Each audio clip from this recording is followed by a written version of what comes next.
Hi, hi, Joe here, Wooliecottage. Oh yeah, and Iona, obviously. Got to make sure she gets a look in. Day 3 Advents. So I hope you are enjoying them so far. I've just looked at it then myself, and I'm thinking, oh, 3 days of dark tones. Can't wait till the brighter colours start kicking in. So in day 3, sorry about the dog. Yeah, you can come up in a minute. In a minute. Oh, how embarrassing! Stop it. Is where's the bag gone? It is BFL Blue Face Leicester, grey Blue Face Leicester. So you can see it in there with silk blended through it. And I have over dyed it. So I just want to show you that sometimes when you over dye darker tones, you end up with some really quite unusual, I say unusual, unique colour variations. But I didn't want the wool to be all solid one colour. So everybody's wool have all got their own variations. I've used the exact same fibres. You'll see that even when blending. If you've got a friend who's like, oh, yours looks slightly different from mine.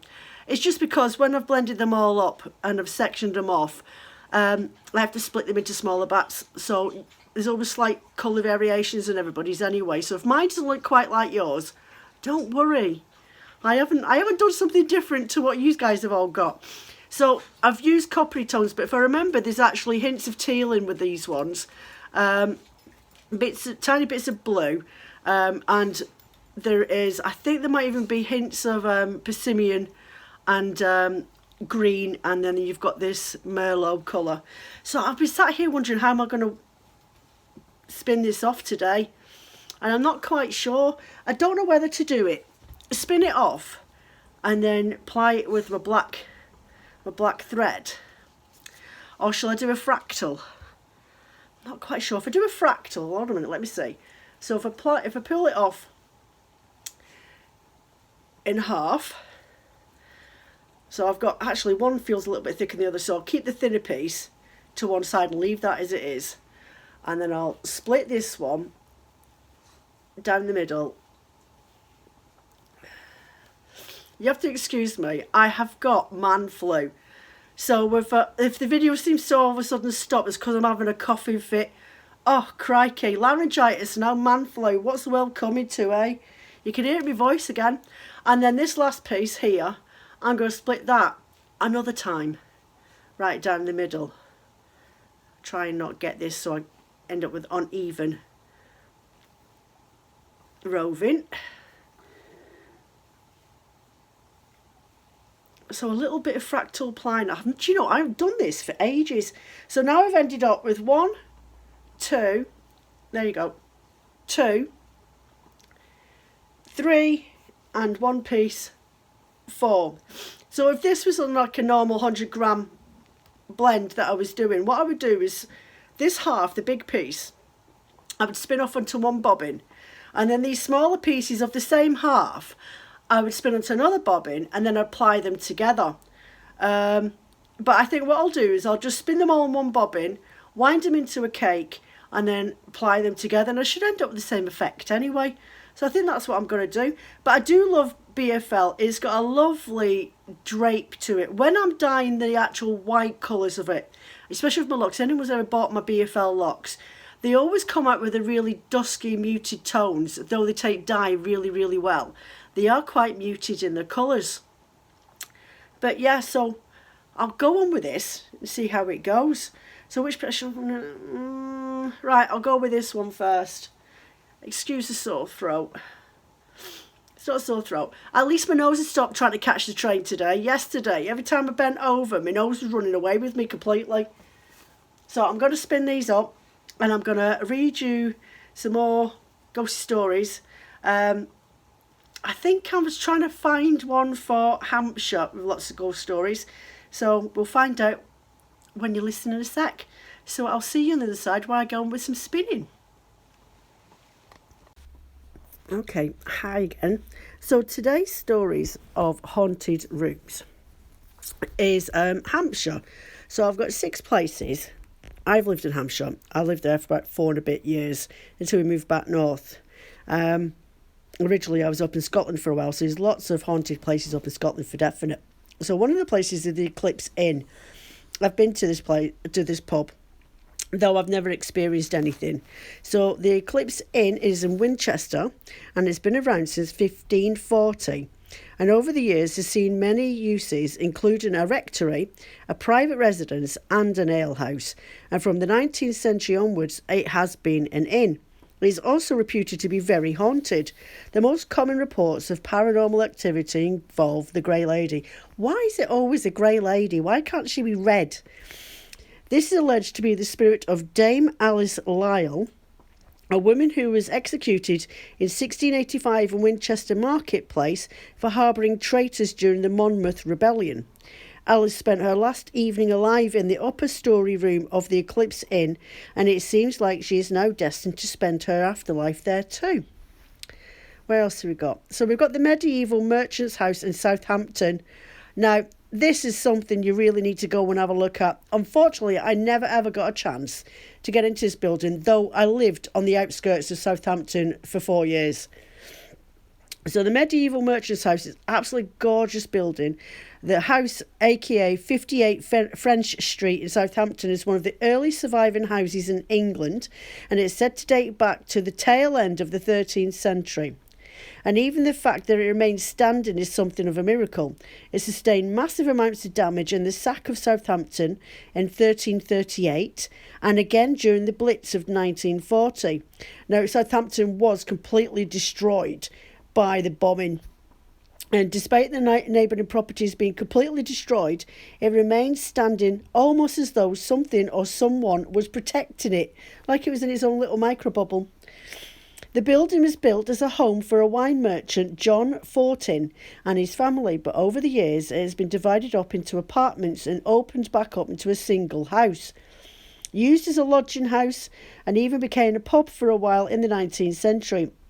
In fact, back when it was the Bull's Head Inn, mischievous spirits would reportedly blow out candles, and the owners would often wake to find a woman in a dirty dress standing at the end of their bed.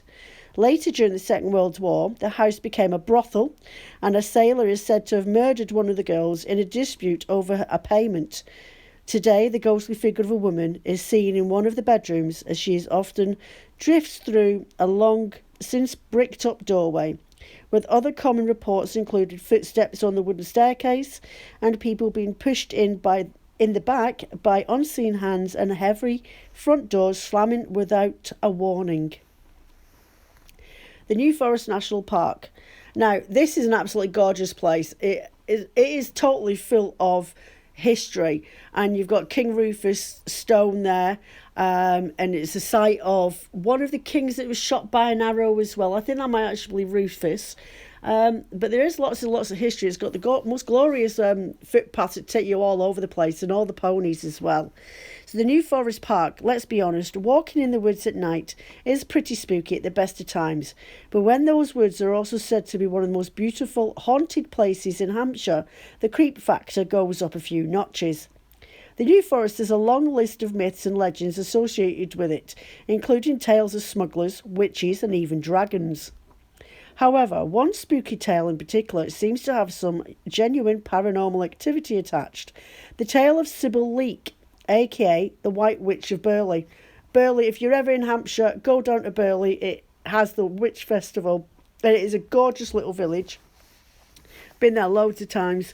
Sybil was often seen walking through the village dressed in her long black coat with her pet jackdaw sitting on her shoulder. However, despite the fact that she was a white witch, her appearance was more like the traditional black or evil witch that people were so afraid of, and the local people eventually ran her out of town. It is said that she moved to America, but that after her death she returned home to Burley and is seen walking the streets just as she did in life. Other ghostly goings-on include the spirit of King William II, who was killed in 1100 AD at Rufus Stone, and every year on the anniversary of his death he is said to rise again and walk to Winchester. A grim fate is said to befall anyone who dared to get in his way. There have also been stories of unexplained sounds of cartwheels and ghostly smugglers and highwaymen in the woods. Netley Abbey. This place is gorgeous. If you ever have the chance to go and visit Netley Abbey, the amount of graffiti on the walls in this old ruins of this church, this abbey, is unbelievable. And there's actually quite a few old, oh, what's the word I'm looking for? Old poets and writers like Wordsworth and people like that have actually scribbled. You have to go hunting for it, but definitely scribbled on there on the walls. So Netley Abbey now stands in ruins, but it dates back to the medieval period. It was initially built in 1239 and then closely by Henry VIII in 1536 during the dissolution of the monasteries. The abbey was then converted into a residence by the Tudor politician William Paulet. It was abandoned in the 18th century and gradually went to ruin, with much of stonework being removed for building material. What's left of the abbey now is scheduled ancient monument. The abbey is allegedly haunted by two different spirits. The first is a ghostly monk who appears as a white figure, and the other is a spectral abbot who is described as a much larger, darker figure. There is also a gruesome tale linked with the abbey involving a local builder named Walter Taylor, who was commissioned to demolish the church. The night before the demolition started, Taylor had a dream that an arch from one of the windows fell on him. Brushing it off as just another nightmare, he started work on the demolition only for one of the window arches, albeit not the one in his dream, to fall on his head, fracturing his skull in the process. He died a short time later from injuries. Some say that his restless spirit is so tied to the ruin. See, you need to listen to those nighttime dreams. They often come true. So another gorgeous house based in Southampton is the Tudor House Museum. Once again, I've got photos of this building, but I've never ever been in it. The Tudor House Museum was one time a regular stop for local police because locals would constantly call the police to report intruders after seeing lights on in the building, shadows passing by the window. However, every single time the police arrived to investigate, they found no intruders and no sign of a break-in. The only thing they found was that the lights were on when they should have not been.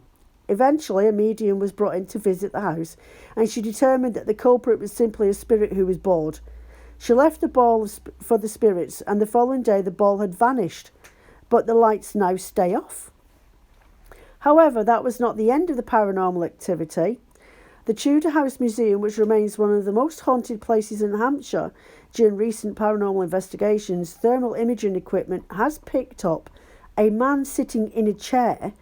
Other visitors also reported figures crossing rooms and walking through bricked-up doorways. And the last one for Hampshire is Whimmering Manor in Portsmouth. Hampshire ghosts were in the media not too long ago after one of the UK's most haunted properties, Hampshire's very own Whimmering Manor, failed to sell at auction. It is believed to be the oldest house in Portsmouth and is in desperate need of renovation.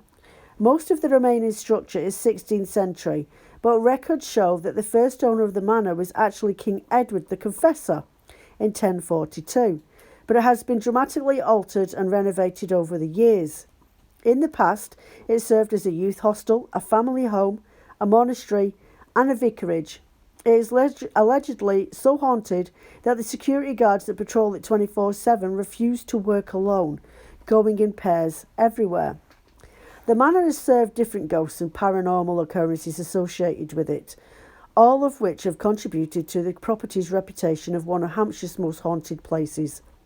Among the well-known stories is the lady in the violet dress.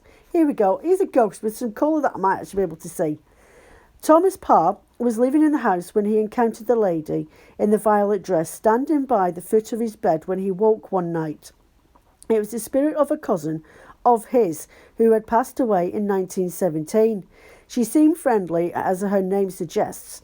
She was dressed in a violet dress, and she chatted with Thomas for a short time before saying, "Well, Tommy dear, I must leave you now, as we are waiting to receive Aunt Em."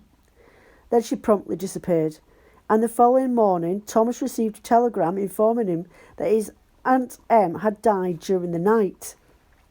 In addition to the lady in the violet dress, some of the other strange occurrences include a door in the blue room, which seems to unlock itself and stand open when nobody has touched it.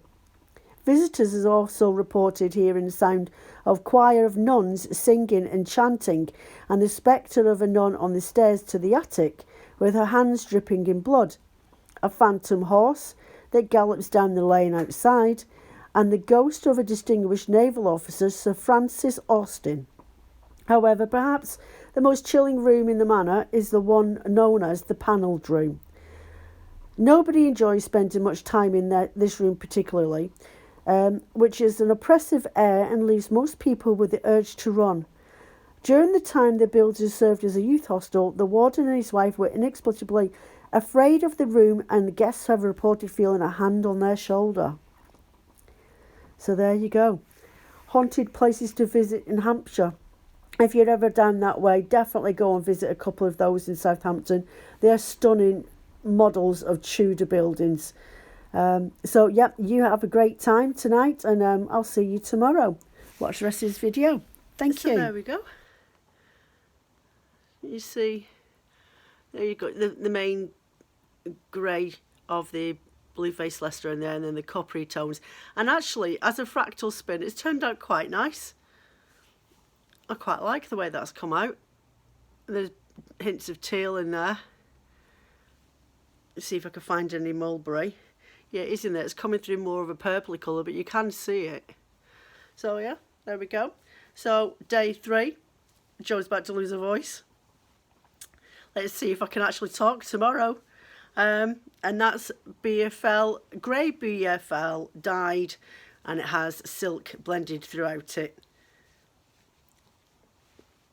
There we go. It does look quite pretty. It makes me think of a pair of jeans. Does anybody else think that?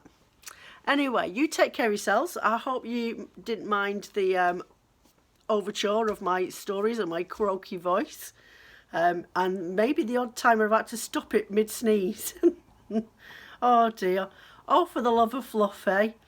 So you take care of yourselves. Have a lovely evening, and I will catch you tomorrow for day 4 of Joe's Wooliecottage's, not Joe's, well, I suppose they are mine, Wooliecottage Yuletide Advent Calendar. Leave comments below. If anyone's had any of their extra gifts in today's parcel, drop me a message and let me know, because I definitely can't think for the life of me what days have got what in them. But there are extra ones in there, I promise. You take care of yourselves, and I'll see you tomorrow. Bye.